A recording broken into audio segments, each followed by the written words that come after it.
Welcome to our channel. Today we how to download social media audit templates from Buffer, quick tutorial step by step clearly. To download social media audit templates from Buffer, start by opening your web browser. In the address bar, type in Buffer's website URL and hit enter. Once the page loads, look for the resources section on the main navigation menu. Hover over or click on resources to reveal the drop-down menu. From the drop-down, select templates. This will take you to a page showcasing various templates available for download. Scroll down until you find the social media audit templates. Click on the social media audit template that you wish to download. You will be directed to a detailed description of the template. Look for the download button on this page, usually labeled as Download Now. Click on the download button to initiate the download. The template should automatically start downloading to your computer. Once the download is complete, navigate to your Downloads folder. Locate the downloaded file, which is typically in a PDF or Excel format. Open the file to access the social media audit template. You are now ready to fill in the template and conduct your social media audit. If the page does not load, refresh the browser or try again in a private or incognito window.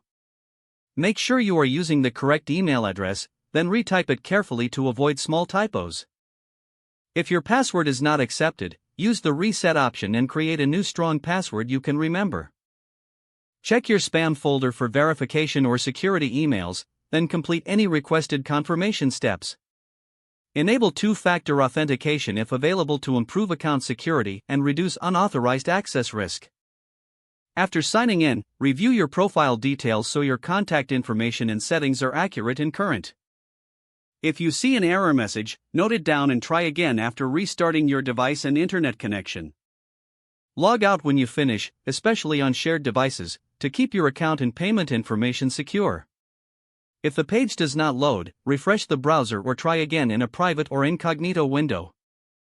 Make sure you are using the correct email address, then retype it carefully to avoid small typos. If your password is not accepted, use the reset option and create a new strong password you can remember. Check your spam folder for verification or security emails, then complete any requested confirmation steps. Enable two-factor authentication if available to improve account security and reduce unauthorized access risk. After signing in, review your profile details so your contact information and settings are accurate and current. Don't forget to like this video and subscribe to our channel for more step-by-step tech guides.